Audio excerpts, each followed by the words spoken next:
Good afternoon and welcome to the September 11th Public Safety and Legal Affairs Committee meeting. First order of business, I'd like to take a moment of silence and remembrance of those we lost in 9/11. Just take a moment, please.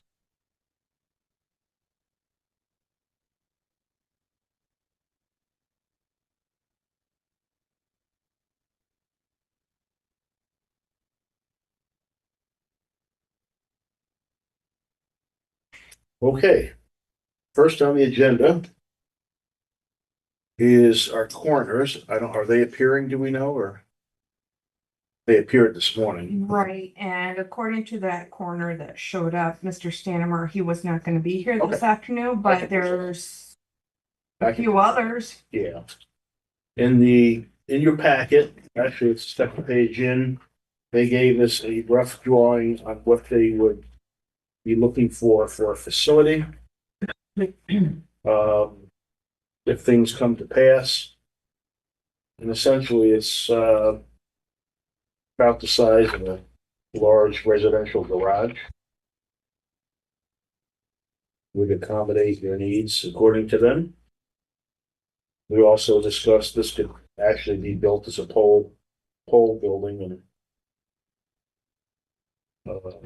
finished off inside. Would have high ceilings, like 12-foot high ceilings. Does anyone have any questions or comment on that? Where are they planning on putting this? Well, everything's Everything up here at this. with a whole scheme of things. Oh, So, but we did ask them to give us a sketch plan. oh, okay. And this is good for all of them, for everything. Correct. That's all they need. Records, the whole 9 yards. So, Thank you. you're welcome. And then next on our agenda is Sheriff Devlin. You on board yet? If he wants a. Exactly, Oh, that's right. maybe that was why. Oh, he's not on till one. I'm sorry? He's not here till 1:20. Right. Check. No, because, at 1:20. but if he has an executive session, he has to be in Phone. person. I'll text him. Is it?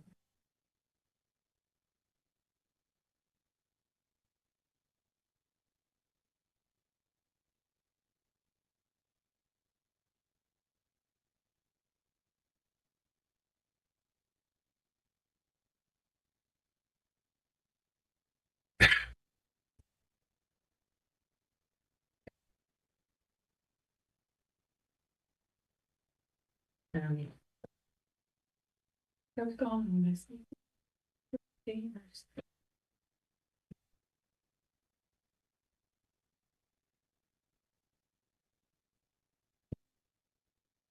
Auction. Maybe I could get Mr. Jones to come on. Is that? Maybe I could get Mr. Jones to come on. Yeah.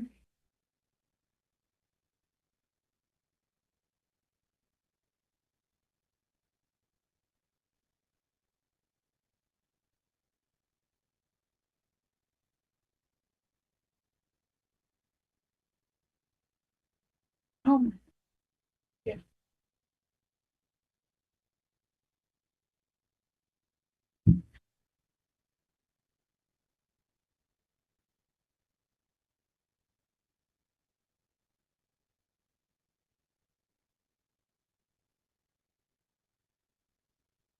But do you have anything while we're waiting?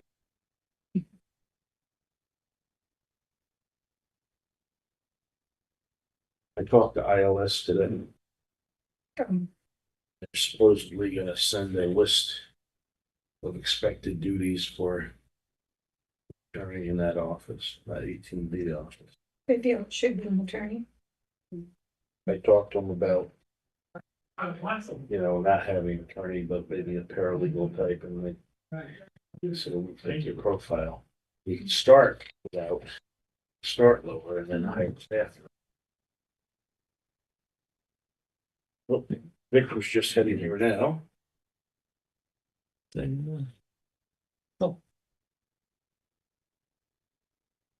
Yeah, wonder if she did. Sheriff is gonna No. go. Oh, we saw the.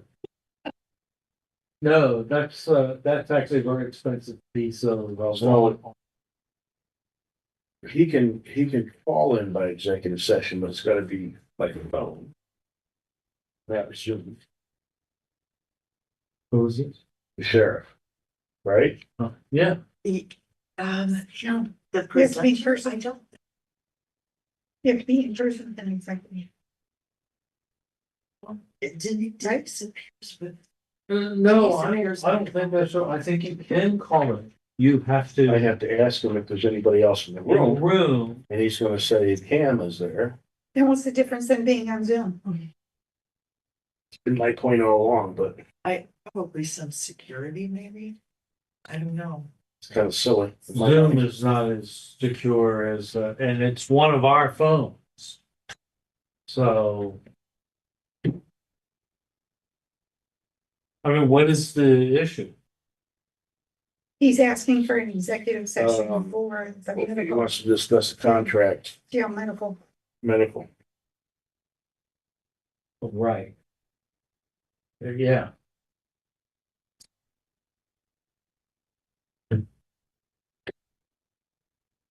I would check, maybe you could check with Denise by text real quick, but I'm pretty sure. As long as we call him. We can do that in an executive session. Let me phrase it a He different. does all the time, so. We've Yeah. done it before, so, Exactly. but we Sheriff's should on double that. check. Sheriff's on now. Hello, Sheriff. Good afternoon, afternoon, how are you?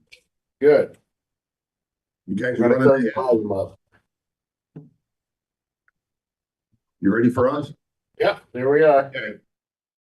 First thing I have is approval for 4 deputy sheriffs to attend the New York State Women in Law Enforcement Conference at a cost of $2,500. That's for registration and lodging. It's being held in Syracuse. I have a motion second, discussion. Hearing none, roll call vote. Wilbur. Aye. Mickle. Aye. Keaton. Aye. Brockway. Aye. Powers. Motion carried. Approval to reimburse the city of Oneonta $5,000 from the Stop DWI program. This is for partial vehicle purchase. We do this annually with them. I do have a copy of their invoice of the vehicle they did pay for, so we're just reimbursing them for a portion of that. Write that motion. Second, Second. have motion second, discussion. Hearing none, roll call vote. Wilbur. Aye. Mickle. Aye. Keaton. Aye. Brockway. Yes. Powers. Aye. No no's, no abstentions, passed. Approval to purchase video cameras for the jail security system at a cost of $5,600. This is replacing or upgrading failing unit. Motion, Second. motion second, discussion. Is it just one unit or is it cameras or the unit itself or? Be multiple cameras. Discussion. Roll call vote. Wilbur. Aye. Mickle. Aye. Keaton. Aye. Brockway. Yes. Powers. Aye. No no's or abstentions, motion carried. Approval to purchase gas masks in the amount of $14,500. This is replacing currently expired or unserviceable units. So moved. Second. Motion second, discussion. Are these a budget item or a grant item or? What was that question? Are these in your budget for this year? Or do you have a grant for these or We're using equipment funds. equipment? Further discussion? Hearing none, roll call vote. Wilbur. Aye. Mickle. Aye. Keaton. Aye. Brockway. Aye. Powers. Aye. No no's or abstentions, motion carried. We're asking for $375,000 in contingency funds for inmate boarding to get us through the remainder of the year. Motion. Second. Motion a second, discussion. So is this for food, medical, supplies? What's this cover? Boarding. Oh, board. Boarding inmates out to other counties. All right. How many inmates is it? How many inmates is it? It all depends. We're averaging anywhere from 25 to 45 percent of our population. Right now, we got 24 being housed out. That's $2,000 a day. Where are they at? All over. Herkimer, Schoharie, Montgomery. Madison. We've had them in Albany, Madison, Broome.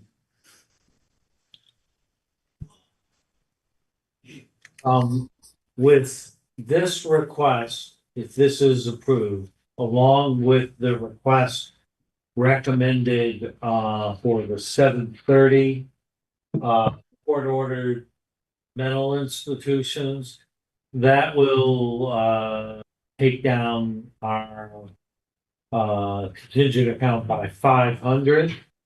So that will reduce the 1.6 million we had for contingency in half. If there is nothing else that is approved, which I don't think I'm anticipating anything this month, so But we know that other one's gonna continue throughout the year. we don't know that, we expect. Yes. Would it be better to do it on a monthly basis as it comes up or The other ahead of one. time? It's much better to do it on a monthly basis. Because we don't know. Yeah. I mean, it's a court thing. And there's negotiation. Can we get this one on a monthly basis too? Just to be safe? I would do that. Can you give this to us on a monthly basis in the future? That just compounds the issue for us. I mean, we're gonna have anywhere from 25 to 35 inmates boarded out for the rest of the year, so. You know, I'm hoping that this 375 gets us through the end of the year. I don't know if it will, if the inmate Oh, population okay, goes so up. this is, no, I'm thinking, okay, so I'm thinking this is for balance owed. This is to get us through the end of the year, hopefully. Yeah, we have balance owed plus the rest of the year. Okay. This would be harder to do, I think, than the other ones. I- What's the balance owed on this one?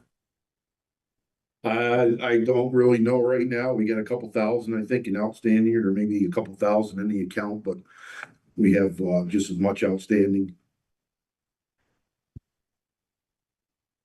I mean, some counties, some counties are charging 85, 90, some are charging 95, 100. Per day. Some of their pricing has gone up. It might go up again. I don't know. We're kind of at the mercy of when we can get these people placed. Okay. Further discussion? We have 45,000 outstanding. We have 45,000 outstanding. Outstanding, okay. Hearing no further discussion, we'll call vote. Wilbur, Aye. Mickle. Aye. Keaton. Brockway. Aye. Powers. No. Okay, I have one no abstentions. Motion passed. Any other questions on that? I'm sorry? Was there any other questions? I heard some people talking. I didn't know if there's more questions. No. Okay, we're looking to discuss the jail medical contract, which I believe would have to be in executive session. Right, so for executive session, we're gonna have to go off Zoom and I'm gonna have to call you. And we have to do it by phone. Or you Okay. Okay, is that all you had for? Yeah, that's all I have for you today. And then the jail medical contract is something that we've been discussing with the county attorney's office. And earlier this week, we decided we should discuss it with the committee. Okay. All right, so I'll entertain a motion for executive session for the purposes of medical, financial, credit, or employment history of a particular person or corporation, or matters leading to the appointment, employment, promotion, demotion, discipline, suspension, dismissal, or removal of a particular person or corporation. Make that motion. Second. All in favor? Aye. Okay. Okay, we are now in executive session. I will call you by phone. Mr. Gibbs, if you. Recording stopped. Thank you.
Welcome back to September 11th, Legal, Public Safety and Legal Affairs Committee. I need a motion to come out of executive session, please.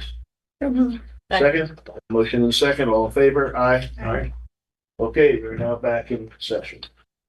And we are now up to our public defender. Take it away. Thanks. The first item that I have on the agenda is a contract with Rural Law Center. Rural Law Center is a nonprofit lead organization that we contract with to provide appeals for the county. We've had a contract with them for many, many years. Our contract typically has been for $48,000 for the year. They would do 16 appeals for us. So each appeal would be $3,000. So we pay them quarterly, $12,000 per quarter. And that's been a good number for us. We haven't gone over the 16 in at least the last 5 years. They're changing their rates. They want to charge us $5,000 per appeal. So it'll be going from 3 to 5. I've met with them. They're willing to do $4,000 per appeal. So I'm proposing that we cut back to 15 appeals per year. I'm comfortable with that. We've only reached 16, I think, like once in the last 5 years. So I think we'd still be safe, but still it's an increase to the total contract, which is $60,000. I have put this in the budget for 2026. So it is in the proposed budget. So, you'll see it there when we do budget meetings and Is everything. any of that personal or no? Oh, 100, oh no, sorry. For the $48,000 has been reimbursed by ILS. Okay. They'll keep reimbursing that amount. I can try to shift money around in other grants to try to come up and make the difference. I have looked at that. I haven't come up with a plan. Majority. The majority is covered. So so it's $12,000 that, that's not covered. So if we do the 15 and for some reason we go over the 15, is there like a penalty or something? Then they take it on a case by case basis. They have to look at their workload and they would charge us $4,000 for the next appeal. So we'd hope that they would get it and not have to say, no, we can't do it. It would get assigned to a different assembly. And that happens from time to time where an appeal does get assigned to a private attorney. And I've seen like some vouchers coming for like $9,000 for an appeal. So this is a good rate for doing appeals. So actually don't know where. I wanted to say Illinois Albany area, but I could be wrong. So do I have a motion? Mm. Second, further discussion? Hearing no further discussion, roll call vote, please. Wilbur. Aye. Mickle. Aye. Keaton. Aye. Brockway. Aye. Powers. Motion carried. No no's, no abstention. It just occurred to me that you were here in your new capacity. I am. The second item is just to give a status update on the assigned counsel program. You could take a vote if you wanted to, but basically, since the last PSLA meeting, myself, Penny, Joe Ormetti, and Dan had been emailing about it and talking. We decided to try to propose one managing attorney and one paralegal. So we're taking out that coordinator, like in between position to it brings the budget down. We're still working out the budget with ILS. There were some issues with the initial budget that they gave us. It didn't cover all of the fringe, which it needs to cover. So by doing this, it would help, shift money around and make sure everything's covered. It's starting with essentially a department with 2 people. But the thought is, and I don't know, maybe I'm completely wrong and that's going to be completely fine for that department for covering 2 counties. I always thought it needed a little bit more, but that department could figure out what their needs are going to be in the future going forward. They could modify their grants in the future going forward. They'd be in the best position to make those decisions because they're gonna be doing the work. So in some ways, it makes sense to like try and go for something smaller. So I don't think the real concern was the coordinator and the clerk, or I'm sorry, the coordinator and the Paralegal, paralegal. That was based on, Bringing him in at 160 or something at a higher level, which was that equivalent. was one of to- the, Right, I think that was right. right? Then the other issue was we were led to believe you only had like 2 or 3 attorneys in this county. And I happened to see Joe Orbetti that night and asked him how many he had. He didn't come up with a higher number, much higher. But when I asked Susan and Joe Orbetti to give me a list of the attorneys that had submitted vouchers 2025, it's 20 some odd each office, so we're actually in the 40 some odd attorneys. And I had a conversation with ILS this afternoon. Just feeling out for, do we have to have an attorney? Yes, they want us to have an attorney. There's no, but what she did say was we could start the office, open it up without one. So with paralegal. I don't know if you have somebody in mind or I do not.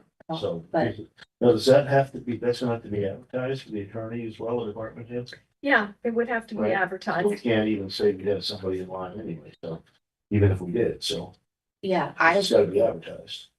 and so also, which I didn't explain. While we were like having, more talks about all of this, Penny was also doing her like civil service, thing and job specs and comparing, salaries. So the managing attorney would be at the same grade as an assistant public defender, an assistant ADA, DSS attorney. So that's the proposal. So that'd be more palatable than the attorney than. And then, and then paralegal is the paralegal, that's set. Because that's a union position, it doesn't.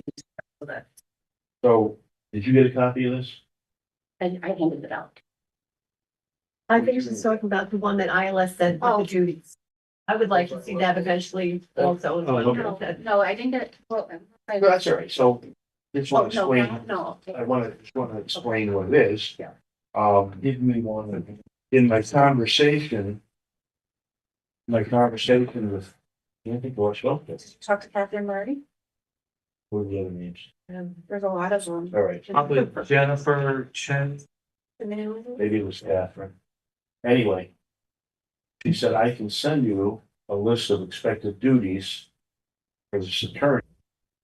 But it's kind of consternation on what are they gonna be doing with all this money, just signing. So there is quite a bit that they have to. So that's what this is. Okay. They're also managing and advising other attorneys, because I've reached out to other counties as well. So some of the duties that they're doing would be outside, thank you, Yeah. outside of what would be the scope of duties for paralegal. So, and probably that person would be tasked with trying to pull in the other 25 that are not immediately showing up as the top 3 in either county.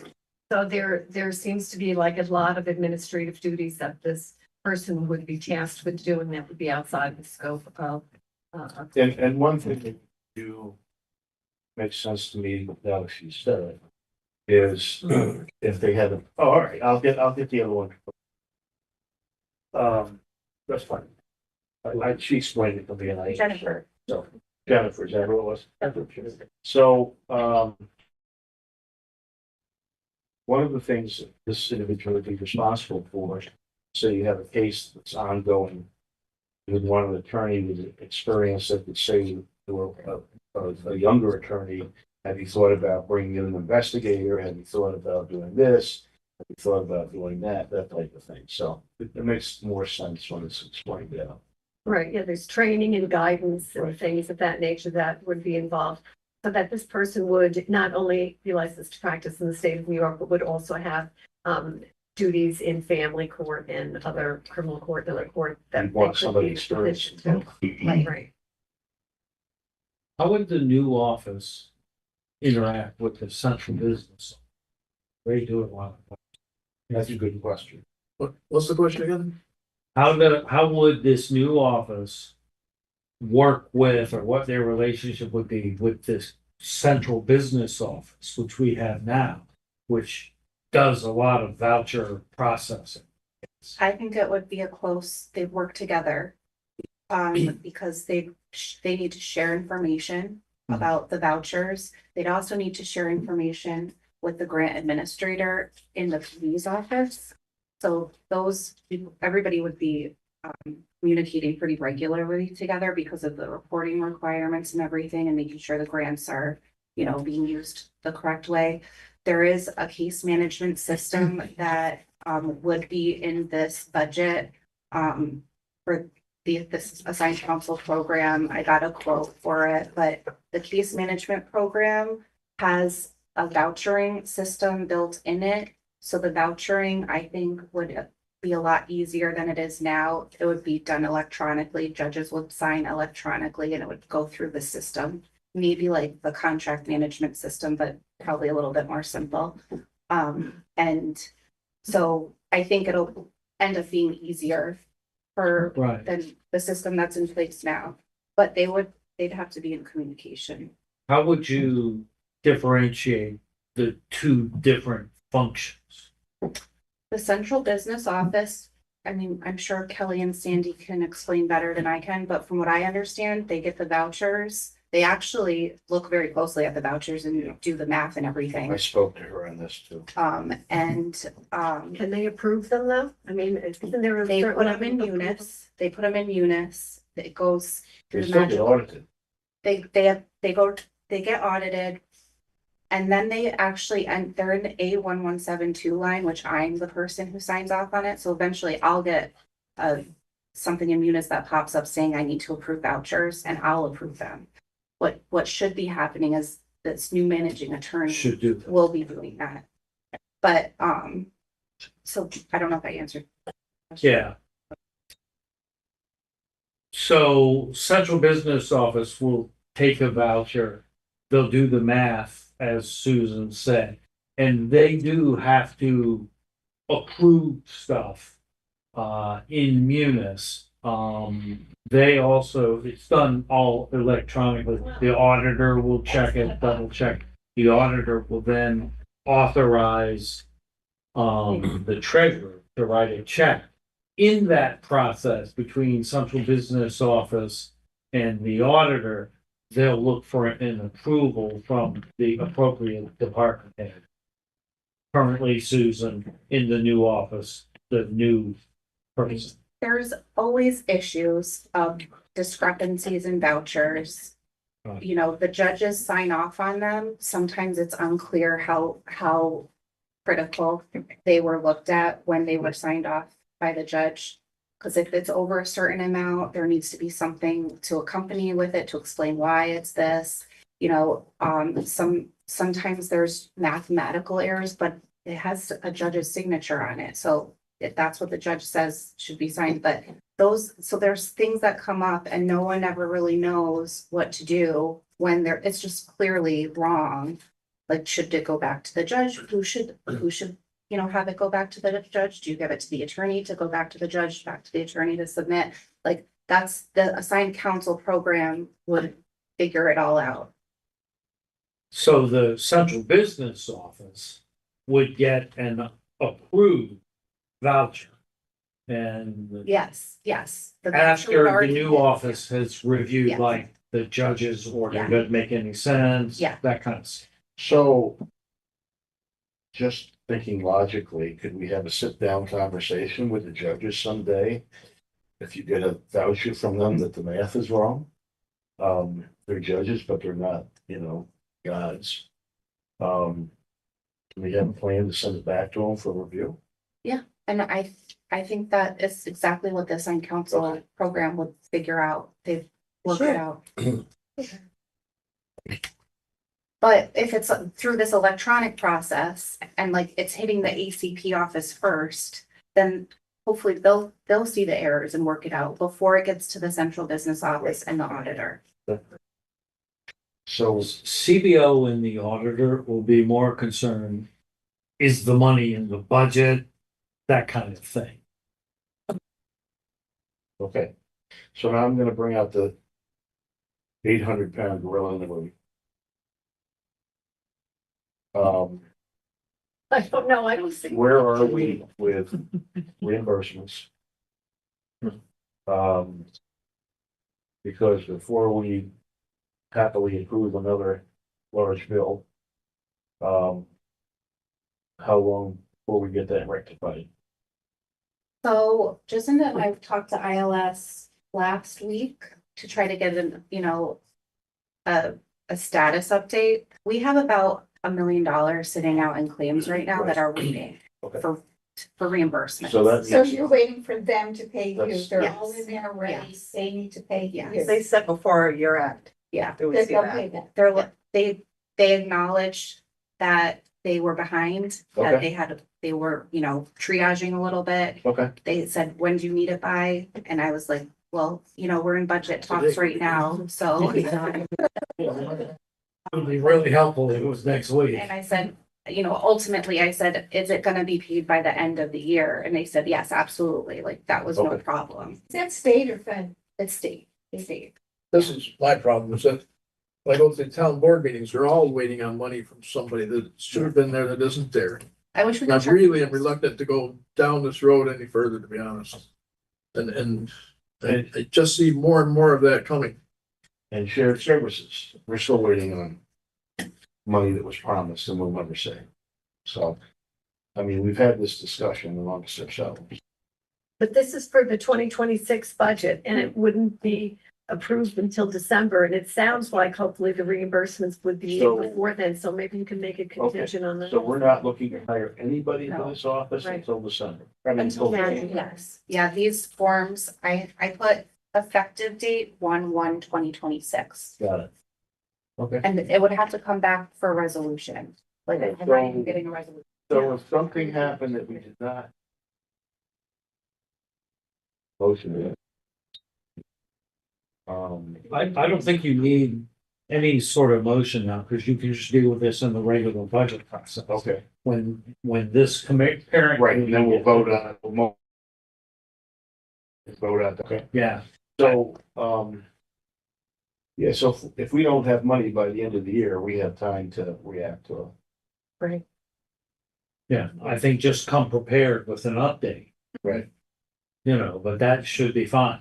What about claims we haven't made? Do we have a backlog? We're up to date. There's one claim that needs to be fixed because and it's like maybe for $20,000. I submitted it by invoice date rather than the date that we achieved. So that's one that needs to be adjusted. But What we're that's talking it. Otherwise, we're up to date. We're up to date on all of our claims. Then next month I'll start the third quarter. Last year, the PD's office got about almost 100% of their budgeted revenues. So they do this, right? And they had the grants officer for, I think, most of that year. When did Bill He leave? left in January. Yeah, so we basically went without, I mean, we had Dan for a little while, but we went without a grant administrator from like January to now-ish. Yeah, So I okay. ended up submitting a whole bunch of grants myself in June or July. There were some submitted earlier than that too, which we're still waiting on. Yeah. But I'm surprised that those earlier ones haven't been paid yet, but we've seen their spreadsheet that shows their, in progress. We see that they're working on, they've acknowledged it, we've gone over it. We'll keep checking on it. Nevertheless, last year, the PD's office looks like they had about $1 million in local costs. The difference between their expenses and budget, so that may change. They had 1 million in local costs, how could that be? I thought everything was supposed to come through iOS. I don't think everything, I think it's probably the ATV attorneys who do get a certain amount, but not the total expense. Yeah, I'd have to look at that. Our revenue line last year was like 1,200-ish. Yeah. And so I don't know. We could figure that out pretty easily though. I don't know that it's that high, but the local cost. That's what Munis says. And all we did is subtracted, took the Munis actual expenses and subtracted the Munis actual revenues. Just for 24. So it's all actual. And I think about 400, sometimes more. I think I budgeted for maybe like 480. That's like 18B costs, the vouchers that the county has to pay regardless. So that would be a big chunk of it, I guess. Yeah, I think I'm thinking mostly about Schoharie. In my experience with their ATV thing, that seemed about right, although a different scale for them. I mean, we're certainly not all state funded, that's for Right. sure. We've got, Yeah, well, that's, yeah. but, It's like a lot of work. So, all right, so I can't sign these obviously today. So this being a new department, do you have space over where you are for these people? Now they'd be what, 189 we're looking at? Yeah, Oh, there's space and we're like proposing in the budgets that we're drawing up $24,000 a year for rent. I looked at the space, there's plenty of space, it's first floor. The landlord seems very reasonable. That's, I think, a really good location. So, Is that on the left where Leaf was? what? That on the left where Leaf was? Xlander Realty, so they might be needing a smaller space, so that's like half of the down, I don't know, it's maybe half of this room. Size, it's pretty big, has multiple like cubicles in it, and like a conference room area. So that part might be easy. So other things that you'll have to consider moving forward is that I only have the authority to create a competitive position. So anything that's not competitive in this position, you would probably not want somebody in there that has section 75 rights, meaning that you would not be able to terminate them. They would have property rights to the position. So I would have to submit this to the New York State Commission of Civil Service for either a non-competitive PIC, which would be policy influencing and confidential position, or an exempt position. And you might want this position to be a termed position, just like the county attorney, the county public defender, et cetera. So these are the kinds of things that would be talked about when you're talking about creating a department for this person. And it doesn't have to happen today, but it should be a conversation that you have moving forward about whether or not you're going to create, when you create the space, whether you want to also create the department, whether we want it to be termed, so I know what to submit to the state. So again, it doesn't need to be decided all today, but it's something you want to think about. 2 years? Yeah. I suppose the county attorney, I think. Yeah, yours So is right. And friends I concur would- with the board, generally. I would propose that it's like a 2-year kind of cycle. And I would personally like to see it opposite of you. You don't lose both at the same time. Mhm. Because even though you operate separately, I'm assuming you would be That's smart. in communication, Oh, yeah, absolutely. coordinated. All right, so staggered terms from what she has. Does everybody agree, disagree with it? Yeah. Where? I know you're not sold No, yet, I'm not sold, man. I'm a long way from sold. but, Just keep looking at the budget, going, holy crap. Yeah, no, that's why I was saying it doesn't have to be a conversation for today. I mean, obviously, a lot of this is contingent on her being able to get the $1 million reimbursement before the end of the year.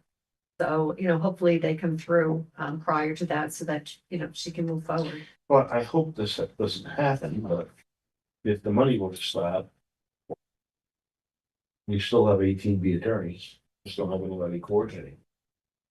Well, the vouchers will go to the central business. There you go. office. And There you go. How can they approve them though? Aren't there things that, that's the thing. I remember having conversations with Ellen Kakoma when she was the county attorney about trying to approve vouchers and questions that she Well, if had. they have a with their judge's attorney. signature on them. but I don't know, No. like, we'd have to come up with somebody else. Right. To, Central business office. If they have a judge's signature on it, whether it be a town judge or a county judge or a Supreme Court judge, it's got a judge's signature. I don't know. Isn't there a confidentiality thing too, as far as who they're representing? Yeah, but that's after the fact, right? Yeah, there is, but it's like, one thing that we could do is have like a numbering system with the vouchers, and right now they're like under a case Yeah, name, so yeah, We they should discussed that already, we they came should up be- with that. Mhm. adjusted probably. Yeah, What was that for? We were gonna have. Experts. Huh? Experts. Remember, there was the concern if we publicly approve a certain expert, that kind of can telegraph a trial strategy. No, there was some other system that we would review if there was a dispute. That was 911. That was for the. Right, ambulance billing, so you could run the same system there. No names on it. Yeah.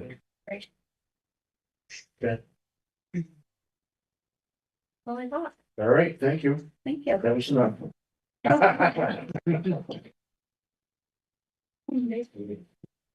I'll let ILS tell him that you need to get the money for it. What? Need the money. Money. The check. Did a little during time here in the law. Thank you. Would you like me to distribute copies of this? I should have came with it, but I didn't think that part of Hello. Joe, how are you? Good, how are you, sir? Good, sorry, we had a Same. lapse and we thought it might be a long lapse because you get all anybody. Oh, that's okay. First and foremost, thank you for opening up today's session with a moment of silence, for 9/11. And again, thank you to this committee specifically for supporting the, first responder resolution last month. Our pleasure. So while we're on that, can I ask you about this picnic? Let's go. Yeah, not a great turnout so far, but All right. we'll see. It's early yet. We usually get a lot of last minute You're RSVPs. gonna One do day. the bill. What's the, I'll let you know. What's the day? what's the day? Next Thursday, the 18th, is that what it is? Yeah. 6 p.m. at our office. Then, 7 o'clock, we're gonna break off into both classrooms. EMS Council is gonna have their September meeting in classroom A, and Fire Advisory Board will meet in classroom B. All right, first item for emergency services today. This is a budgeted item requesting to purchase through Liberty Rescue Systems a grain bin rescue system. This would assist in rescues at our dairy farms across the county. If someone was to become trapped in one of the grain bins, this would be an amount of $3,600. 836-41-545-160. So moved. Second? Second. Discussion. Was it something that goes into one of the bins? Yep, yeah, it's basically you just put like it's almost like a tube that goes around. It's real thin, hard plastic, and you just extract the grain from there. You go from the top down. If you have time. Sure. Yeah, yeah, very good. If the Yeah. person The down in unfortunate part about that Yes. is there- it's, person down in there fights it, yeah. they just sink down. My father-in-law had a feed mill and lost one of his top guys that way. Yeah, that's a fine space is real threat. Do we do confined space? Oh, wait a minute, let's finish this off. Do we have motion second, any further discussion? Hearing none, roll call vote. Wilbur, Aye. Mickle, Keaton, Brockway, Yes. Howard. Aye. No no's, no abstentions, 5 yeses, motion carried. Second part of that would be a credit card purchase for Home Depot in the amount of $677.98 out of 836.41.545.160. That would be the additional equipment necessary to support that system. Okay, motion second discussion. Could buy that from the company that you're purchasing from. Probably, but much more expensive. Any discussion? Hearing none, roll call vote. Wilbur. Aye. Mickle. Keaton. Brockway. Yes. Howard. 5 yeses, no no's, no abstentions, motion carried. Next would be a credit card purchase through Tech Instrumentation of $90.59 out of 836.41.548.255.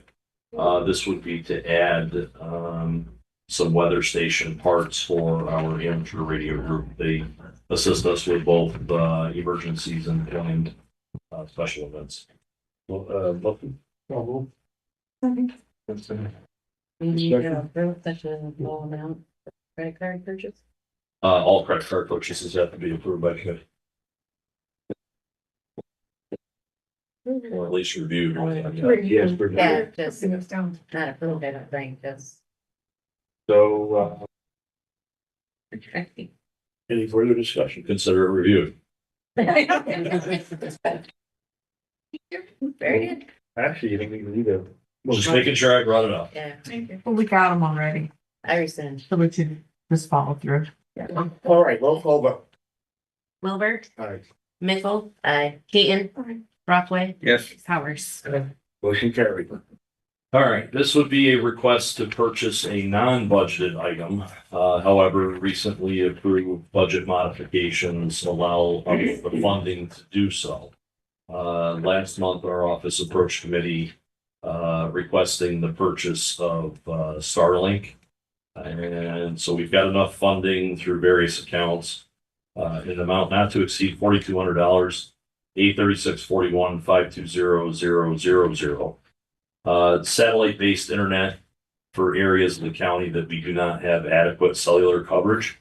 One kit for both my vehicle, Damon's vehicle. So that basically would allow us the opportunity to either have internet access and or cellular coverage, no matter where we are in the county. Second. So we put this on hold last month. We requested contingency funds, but so we're, Do you have funds? yeah, just enough. Okay, It's not so gonna- that it's not gonna takes leave care of us that short problem. anywhere. No, I mean, Not anymore. long time between now and the end of the year, but no more than normal. So we can make do. And if we have to, we have to, so. All right, any further discussion?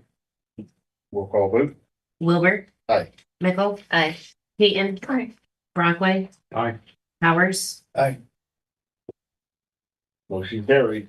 That's all I I have. guess it's all right. Good enough, thank you. Oh, questions? Do we think confined space training currently? No, we don't even, there's a few technicians in Oneonta, but we don't have enough to even do it teams.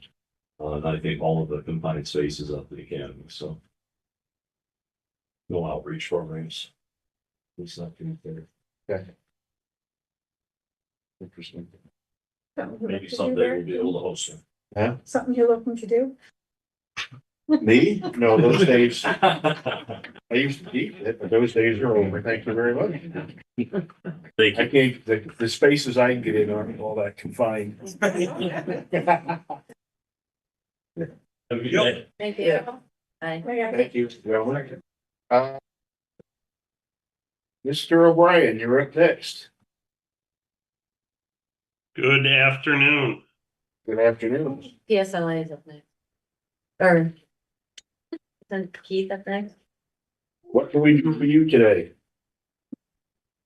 Just one quick request, if I can, seeking approval to award the tower shelter bid for Butternuts to Cell Site Solutions in an amount not to exceed $136,750 out of our SICG grant line.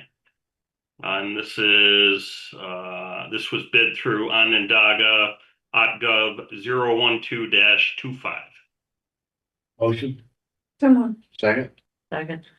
How big is this shelf?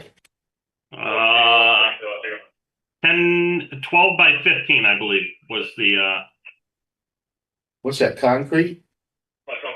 yeah. Sorry, the radio. Sorry. do they all do all towers now? Yes. Okay. I would hope that's room proof. Most of it, most of it, right? Yeah. Hope so. Any further discussion? It's grant money. All right, hearing no further discussion, roll call vote. Wilbur, Aye. Mickle, Aye. Keaton, Aye. Brockway, Yes. Powers. No no's, no abstentions, 5 yeses, motion carried. That is all I have. Thank you. Thanks. Have a great day. You too. Yeah, Take care. Good afternoon, Mr. Dara, you're up next. How are you? you're on mute. I think you're on mute. There you go. Nope, now I'm not. Good afternoon, how are you guys? Good, how are Good. you?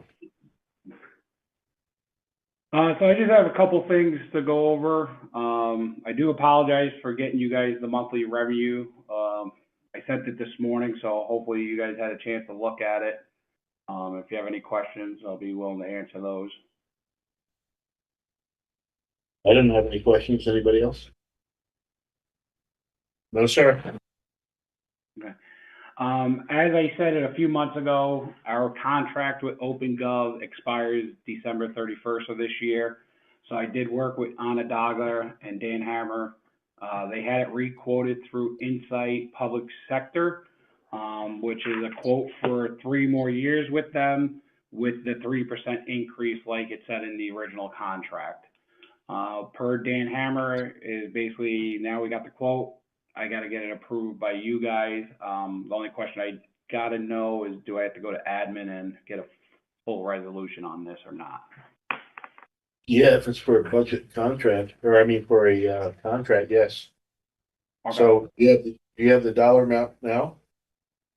For next year, it would be $29,830.95. Then the year after that would be $31,322.49. And then the third year would be $32,888.65. Member, two new members actually, the last time. Can you just briefly explain what it does? What was that, Dan? You broke up for a minute. I'm sorry, can you briefly explain what it does? What the purpose of this is? So OpenGov is the software we use to schedule permits, to schedule fire safety. We got it 3 years ago, and in the 3 years, it's a web-based software where the public, as well as the clients or the contractors, have access to it 24/7. They have a username, their own password, they sign in, they could schedule at their own times, they can do payments. That was one of the big things we wanted, was be able to take credit card payments, so that's why we went with OpenGov. But that's what it is. It's the software we use for our day-to-day operations here. Okay, can I have a motion? Someone. Second? Right. Discussion? Hearing none, roll call vote. Wilbur, Aye. Mickle. Aye. Keaton. Brockway, Yes. Powers. No no's, no abstentions, 5 yeses, motion carried. Okay. So I will definitely go to admin with this and move that forward, so. Yes, sir. Is that all you And then had? the last, Go what's ahead. that? No, go ahead. I was gonna say, the last thing I had was, we have a local person that has short-term rentals. They came to us because normally they have structures, dwelling units. This time they want to put an RV on their property and use it as a short-term rental. So when the conversation came up, they told us that they had to pay a bed tax, which kind of opened this can of worms, because the way our local law for codes is if we collect the bed tax, we're supposed to do a fire safety inspection. Now, the problem this office has is the code in what they call chapter 1 of the code, the scope, basically spells out what each book is for.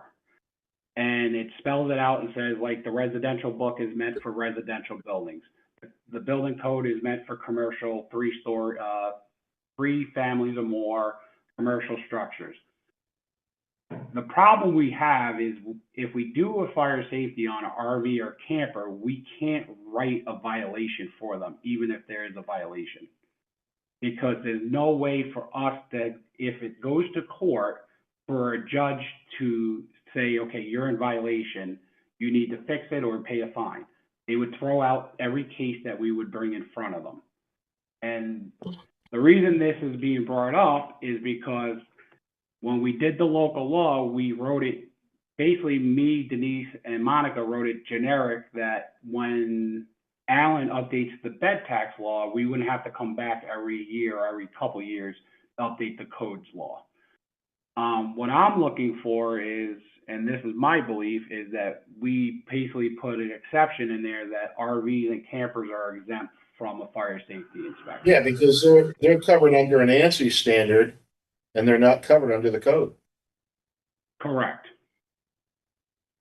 So unless we had a local law that Department of State would approve that enabled us to inspect RVs, you would either have to write the standard yourself or be able to tag it to some other standard, Correct. right? I think you That's the way I would understand it. So, I think you need to consider that, because with the new sales tax on short-term rentals, well, he's saying the exception would accept a fire inspection, which I also think is not a good thing. Have you had any discussions with the state on such a plan? Anytime we ask them about RVs or campers, their response always to us is, you guys don't regulate them. It's not in the code. It's not in the code. I did speak No, I understand that.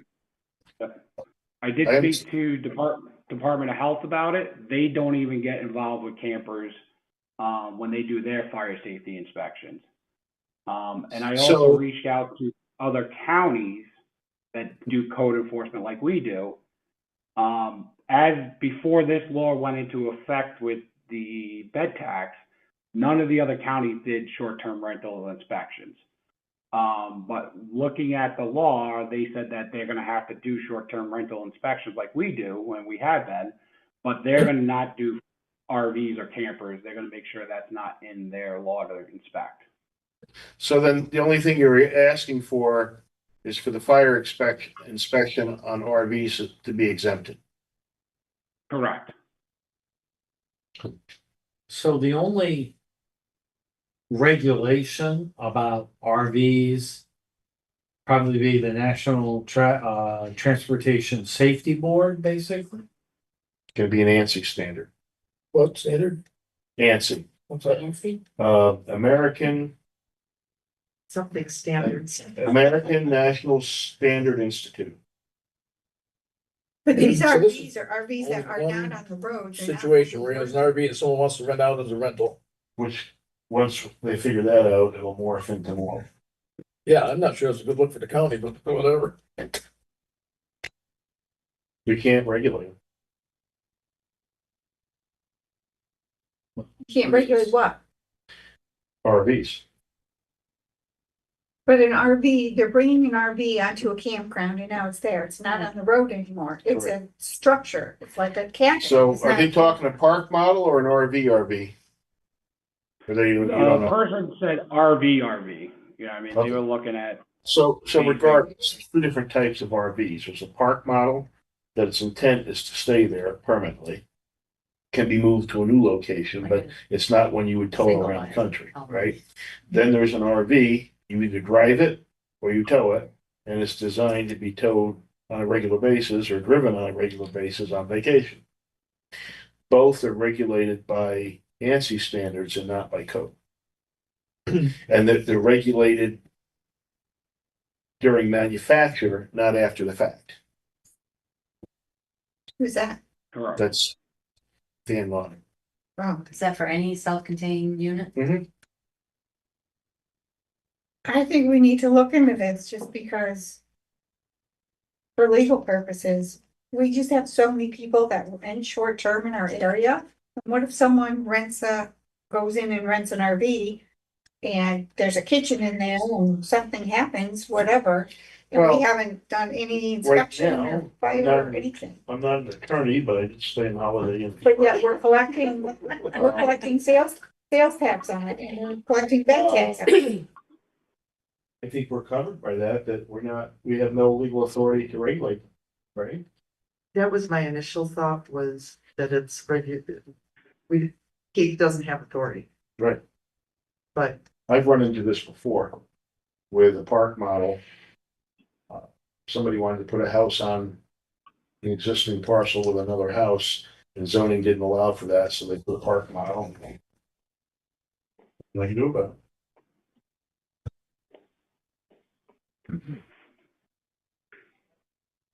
So I think we just need to go with it. My personal opinion is we need to update the law to exempt RVs so that we can collect the bed tax. Unless you don't want to collect the bed tax, but the problem is, once they figure out RVs, You betcha. you're gonna see a lot of RVs. Matter of fact, now that I think about it, I got a gentleman who's looking to put an RV campground in in Otsego. And my requirement to him was that it's got to be a bona fide RV company and not one of these shed companies putting them on a chassis. They've got to have some kind of credentials or licensing before I'll accept that into the town, so. So then so at the time that it drives in there, it's good because it passed Right, whatever. but after that, 5 years down the road, there's been nothing done to it, whatever, and it wouldn't pass. So now here we are. right. So sooner or later, the state will figure that out, catch up to it, just like they did with the bed tax and the short-term rentals. And is it just RVs because they're motor vehicles? Is that the reason To a we don't certain inspect extent, them or yes. look at them or Yes, anything? they're built to a different standard. You almost have the same thing in another way with manufactured homes. Right? They're a residential dwelling. But they're regulated by the code, so you have to have a permit to put one in. But once they're placed, they're not subject to annual inspections. Unless now, if they're utilized as a short-term rental, then It does go that in, would then it kick does back go in. in. So at the present time, RVs are not covered by the code. And how would they be covered by the code? The New York State would have to include them in the code. Just New York State. Correct. We can't just change it ourselves. Well, that's what I asked before, and he said that every time that he talks to the state, they say they're not regulated, so. We would have to enact a local law. And they would have to accept it, because all laws have to The be. state? Yep. Yep. Department of State. But then the question comes, what code do you inspect it to? I would assume the code and the property maintenance code, but that would require a legal decision that's above me staying in a Holiday Inn Express. I'm just thinking, a ton of campgrounds around here have RVs in them that they rent out to people. They do. But they're also regulated by Department of Health. Right? But The Department of campgrounds, Health yeah. also But does does not, campground go into the RV? Yeah, Department of that's Health. just sewage water. Right, right, and if Exactly. they have a kitchen, and Department of Health does not right, even look at. so no one's looking at the Well, RVs commercial. anywhere. Correct. So give the state time, they caught on to the short-term rental, the funds that they were losing. Right? And the difference between a short-term rental and a long-term rental, typically a short-term rentals are a hotel room, right? And they have higher level of fire safety equipment in that room and in that building, because typically they're designed for people to come in and stay 1 night, 2 nights, 3 nights. They're not familiar with their surroundings. An emergency takes place. So they have to navigate their way out of wherever they are, whether it be down a hallway or out a door. And it's not something they're not comfortable with their surroundings yet. They don't know where they are. So there's a higher level of fire safety requirements and equipment. Where a long-term rental, typically a home rental or a trailer or whatever, you live in it longer than 2 or 3 days. You become familiar with your surroundings. So if there was an emergency, you have a better idea of how you're getting out of it. That's the difference. Of course, the first few days are probably an issue, but And they also have short-term rentals in residential homes. well, that's And they're expected. that's why, to They have be to be honest, I think expected. this is why this whole thing has come to play, right? Don't you think so, Keith? Yes. Because legally, unless you had a local law, we had no authority to go into a residential dwelling and do an inspection. Right, but you're renting it out now. Right. But what was saving this was most of the rental companies required anybody that rented a residential dwelling to have an inspection every year, to be on the list to be a rental. So we would do that for them. But now we have a local law that requires it, so. Do we have any idea of the current scope of RVs, short-term rentals? We have one coming up, but it's gonna grow. There's not just one, every campground. has Well, yes, RVs there that they rent. you're probably right. I could. I'm But- sure you could.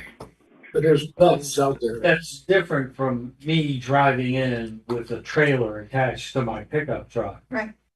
That's not what you're talking about. Right. What you're talking about is the campground itself has 4 or 5 Winnebagos. That they And rent this- out, that that they- you can go stay with your wife for a week. Well, she would say, And he's saying that we don't need to inspect those, but yeah, we're gonna collect that tax and sales tax on them. But you inspect everything else.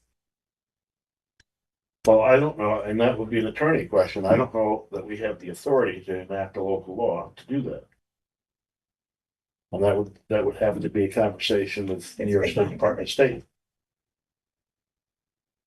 I mean, I think it's a good idea just for public safety.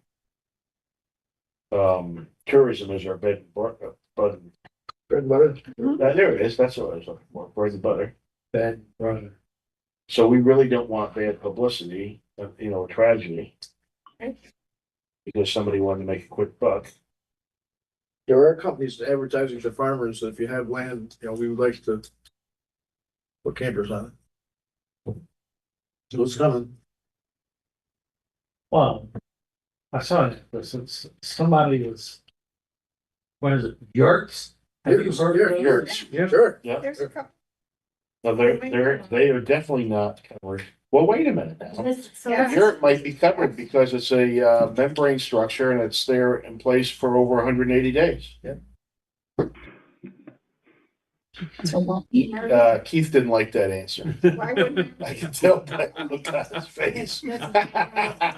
I know you're being rented out for tourism. Yeah, Yeah. right on. So this is why I brought up the self-contained thing, if that's not, if it's considered the same.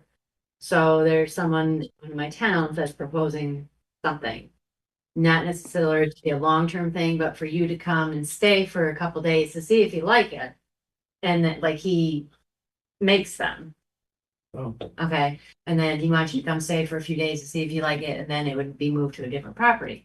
So what do you do for something like that if he's gonna have people there for a day or two to? All right, so I think this is beyond a one meeting Yeah. decision. Yeah. I think it should be explored maybe. So And every time you add something on, that's more they have to do with the staff they don't have. Okay, so still a liability. this brings up a good time for our conversation that we had a few weeks ago regarding self-done smoke alarm inspections Right. for all rental properties in the county. Don't hate me, Keith, but so in the city of Oneana, we are required to do a smoke alarm inspection. It's either 6 months or a year, depending on the building. And I'm proposing that we talk to Keith and we work together with maybe IT or something to get it so you can self-report that you did an inspection, just to encourage people outside the city that have rentals to do a smoke. So I would say that would be reserved for long-term rentals and not short-term. Yes. Yes, because short-term, you're already having inspections. Yeah. But just to encourage people to do those, especially after the fire in Milford.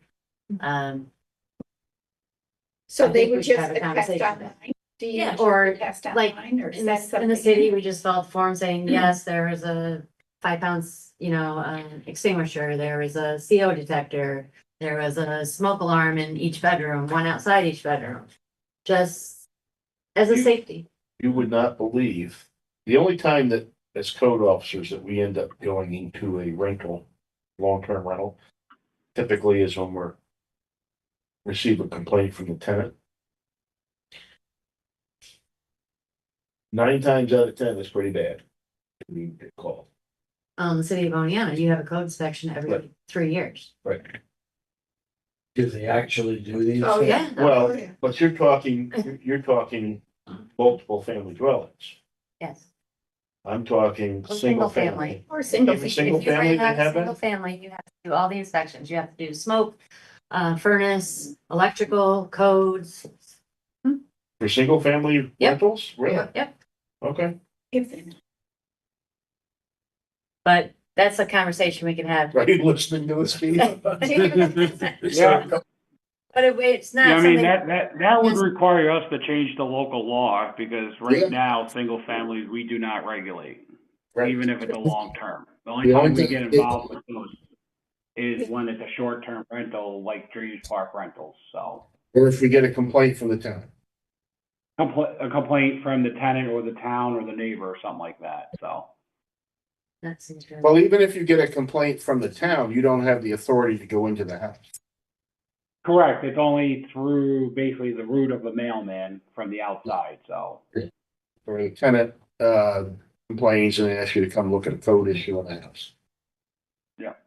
Well, the smoke alarm thing is something I would like to explore more. Yeah. If you could do that, please. Okay. No, and that's fine. I do know with the commercial, Jen, for multifamilies, in the code, it says that the owner of the property is responsible for checking that monthly. And when we go out and do our because multifamilies, we do up to 3 years. If it's a problem, I hate to say it like that, a problem child, we can check it once a year, we can check it twice a year on multi-dwellings. But most of the time, those are 3 years if they're in good compliance. And it's the owner's responsibility to keep some type of like either Excel sheet or some type of check sheet showing that they constantly check those as needed.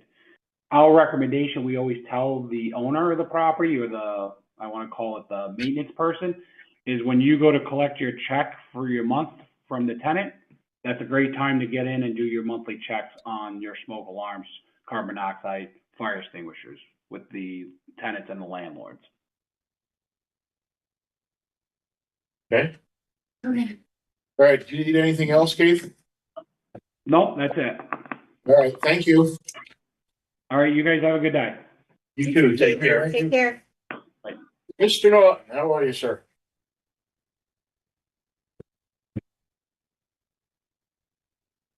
Mr. Norton? Sorry, I'm using my phone, so it's harder to find the microphone. Oh, how are you? I'm good. How are you doing? Good. Could you turn your camera on, please? There you go. I am trying. It says I can't. It says you cannot start your video because the host has disabled it. There we go. Okay. Okay. So I'm here asking for ballistic vests. Ballistic vests have what they call a life of 5 years. And for 6 of us, that 5 years has now come and gone. So we're looking to replace 6 vests. We're going to replace 2 next year. But the cost is going to be $9,493.84. That's going to include the vests. Then we're going to add on a outer carrier. The outer carrier allows us to carry some equipment instead of on our waist on our vest to distribute more of the weight. It's also going to include a tactical plate, which goes near the section of the heart, mainly because ballistic vests, while they're good at stopping most rounds, they will not stop all, and they will also not stop a knife at all. The tactical plates will have a better ability to stop knife attacks. And then there's other things, for instance, like name plates, so that we have our name on it. It says probation, so we can be recognized in the field. But this is a cost. It costs us every 5 years. I can apply for a grant through the federal government. Normally, once we get the approval, it takes 2 to 3 years to get a response. And typically it's about, if we're lucky, about 25% of recoupment. Okay, so what's the total cost you're looking for right now? The total cost is $9,493.84. And you have that in budget? Yes, I budgeted for it. When I budgeted for it, the numbers were lower. They went up dramatically, almost 25%. But I still have enough money in the budget to pay for them this year. Okay, motion? Second. Motion, second discussion? Hearing none, roll call vote? Wilbur, Aye? Mickle, Aye. Katon, Hi. Brockway, Yes. Powers. Okay, 5 yeses, no nos, no abstentions, motion carried. Great, thank you. There's one more thing. I did not put it in on my agenda, but an officer brought it up to me. So I know about 2 years ago, we brought up getting easy passes. The problem is the easy passes for government, they're about $50 just to have them. That's before you even use them, which is kind of a waste because we may use $40 a year. One officer brought up to me that now that we have the credit card, about getting an easy pass, because all you got to do, you put the $25 on it, you can hold it. But I mean, I would say in the last 3 months, we've probably done at least $20 worth of tolls How many because of, are you talking? excuse me, How many are you talking? we're looking at getting 2. So it'd be a $50, but it's not like we spend the $50. It's on the easy pass, and if we use it, we use it. No, that's fine. But, talk to the county clerk. I got mine for $25. Yeah, well, that's $25. I'm looking for 2 easy passes. Oh, so 50, okay. For Yep, 2. 50 total. Okay, anybody have an objection to that? Okay, go ahead. Okay. We That's don't, all I had for today. anything else? Nope, that's all I had for today. All right, have a great day. Stay safe. Thanks, Dan. Thank you. Have a good one. Take care. Bye. Anyone have anything else? Motion to adjourn? Second, motion, all in favor? Aye. We're adjourned. Recording stopped.